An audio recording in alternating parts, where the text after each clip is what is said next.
malalaman natin kung ano pa yung mga, ano kasi malinaw to mga kababayan, pag nagpaliwanag ito, mga kababayan talagang, ito yung nagustuhan ko dito sa kanya kasi Tagalog talagang maiintindihan nyo po, no? Marami kayong mapupulot na aral pag patungkol nga po sa mga case na yan na kinakaharap ni Vice President. Pakinggan natin mga kababayan ko. Eto na.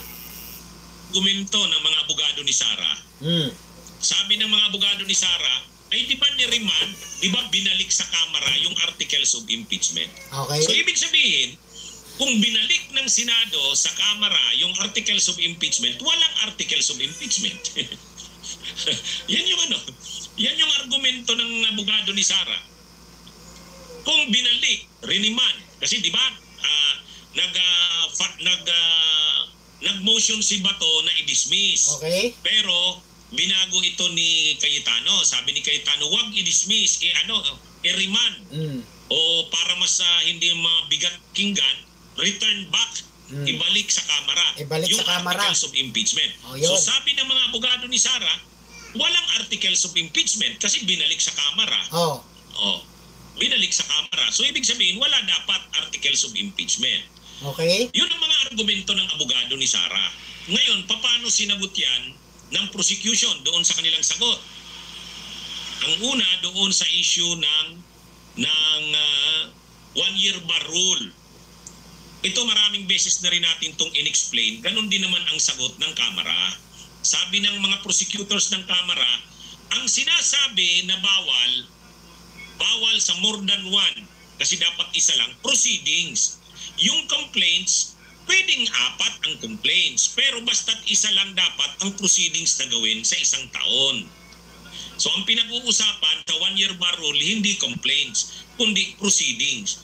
So ngayon, ilan bang impeachment complaints ang finailaban kay Sara? 4. Pero hindi naman inaksyonan lahat yun ng Kamara.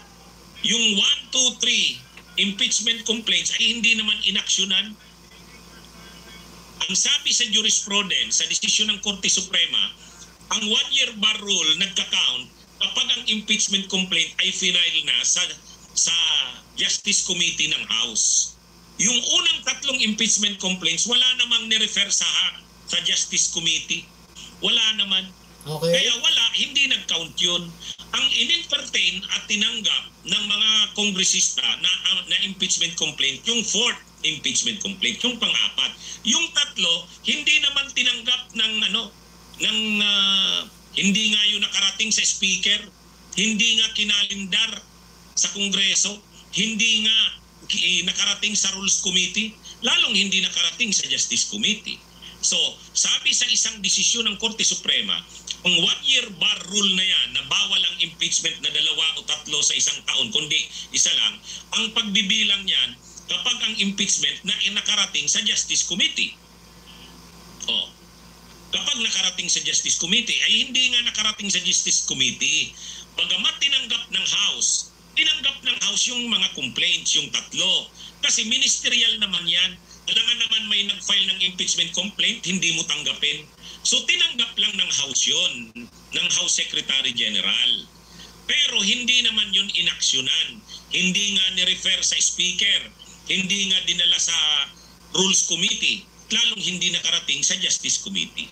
Isa lang ang inaksyonan, yung 4th impeachment complaint. Kaya hindi na violate ang